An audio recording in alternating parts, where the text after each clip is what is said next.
Current Sophie, Rapunzel Atera Self-Help Group, Loknoka Henry, Loknoka Municipal Board.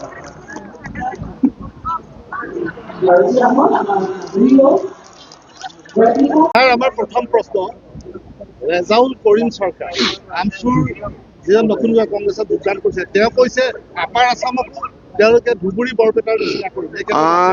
যোৱাকালি তিতাবৰত মই এই বিষয়ে উল্লেখ কৰিছোঁ যে কংগ্ৰেছৰ সভাপতি গৌৰৱ গগৈৰ উপস্থিতিত আমচুৰ প্ৰাক্তন সভাপতি ৰেজাউল কৰিমে কংগ্ৰেছত যোগদান কৰে আৰু যোগদান কৰাৰ প্ৰথমখন সভাতে তেওঁ ঘোষণা কৰে যে মই শিৱসাগৰ তিনিচুকীয়াক ধুবুৰী বনাম আৰু বৰ অসম নিৰ্মাণ কৰিম।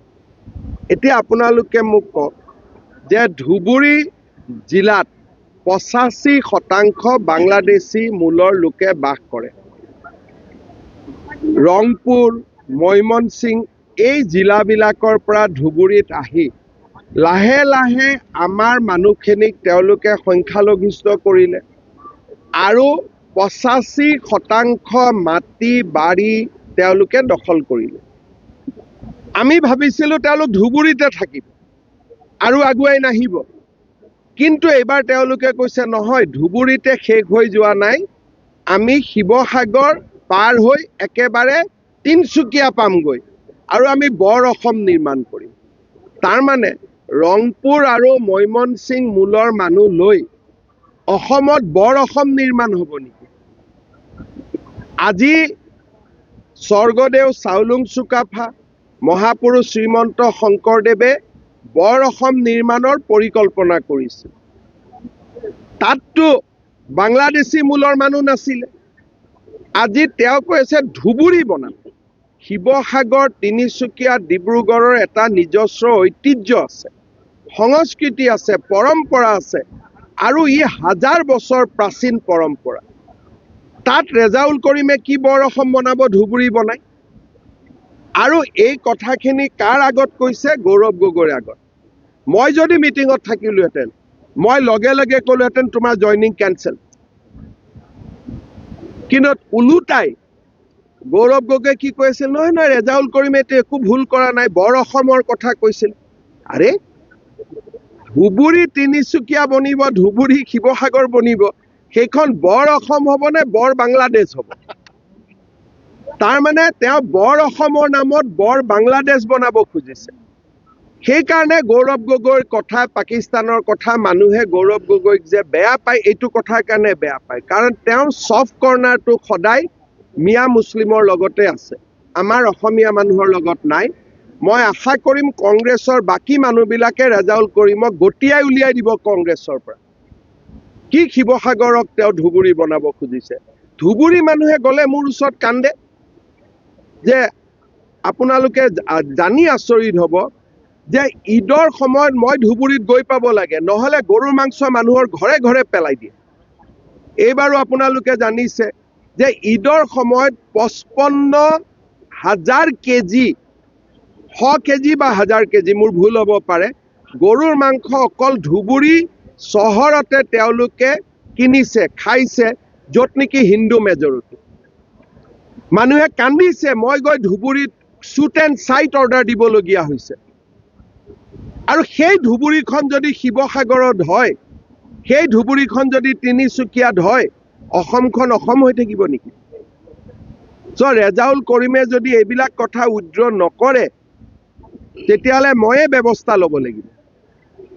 ছাৰ, কালি শিৱসাগৰত অখিল গগৈ এটা কথা কৈছে, ছাৰ অখিল গগৈ এটা কথা কৈছে যে বিজেপিৰ আন্তৰিক শুভেচ্ছা জনাইছো।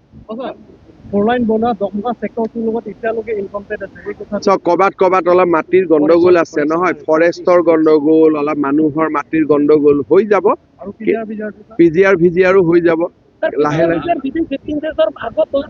আমি না আমাৰ মেইন কথাটো আছিল যে আমি হাইকোৰ্টত এফিডেভিট দিম। কাউন্সিলে অলৰেডি এফিডেভিট দি দিলে। এফিডেভিটৰ কপিও আপোনালোকে CM-ৰ পৰা লৈ ল'ব।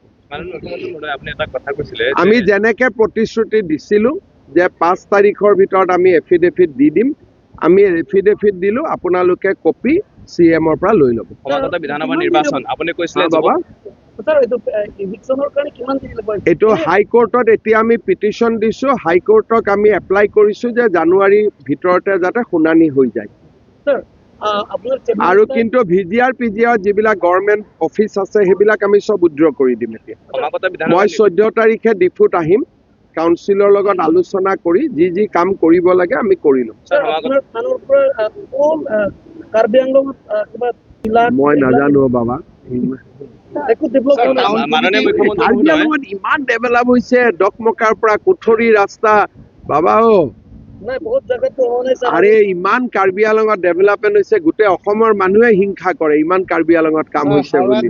LAC আন্ডাৰত এতিয়া যেতিয়া অসমৰ বেলেগ মানুহ কাৰ্বি আংলঙত ফুৰিব আহে, মোক গৈ দাদা কাৰ্বি আংলঙত ইমান টকা দিছে আমাক নিদিয়ে বুলি কয়। স্যাৰ সমষ্টি ৱাইজত 10 লাখ কৈ দিয়া পিএছত 10 লাখ দিয়াটো কিছুমানতো ভালকৈ কাম হোৱা নাই স্যাৰ ভৰাই দিব লাগিব, তোকো দি দিম বাবা, তই অলপ চুপাৰভাইজ কৰি দিবি। হাওৰাঘাট LAC আন্ডাৰত কি কোনটো টিভি স্যাৰ আমাৰ কোনটো TV sir Karbi Anglong place দিছে স্যাৰ ফ্লেছ নিউজ 14 তাৰিখে মই আহিম, ফ্লেছ নিউজৰ পৰা মোক এটা ৰিপৰ্ট দি দিলে হ'ল ক'ত কাম হোৱা নাই। স্যাৰ সমাগত হ'ব হেণ্ডছেক কাৰ্ডম স্যাৰ সমাগত বিধানসভা নিৰ্বাচন আপুনি এটা কথা MP কৈছিলে ছাৰ ফ্লেছ নিউজক 14 তাৰিখে মোক লগ কৰাই দিব।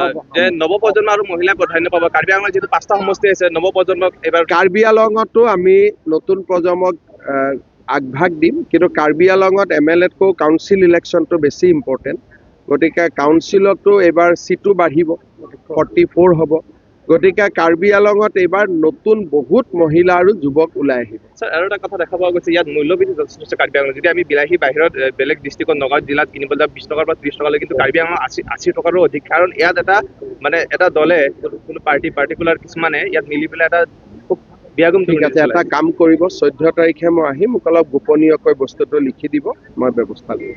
ঠিক আছে। আৰু সমবায় সমিতিসকল কি ফিংগাৰ প্ৰিণ্ট দিয়া লৈ পেলাই যথেষ্টখিনি অসুবিধাৰ মোক সন্মুখীন গোটেই কথাখিনি এবাৰ 14 তাৰিখে মই ৰাতি থাকাকৈ আহিম, মোক লিখি দিব। ফ্লেছ নিউজ জিন্দাবাদ হা বাবা। ঠিক আছে, গৈ থাকো সকলোকে। বঢ়িয়া।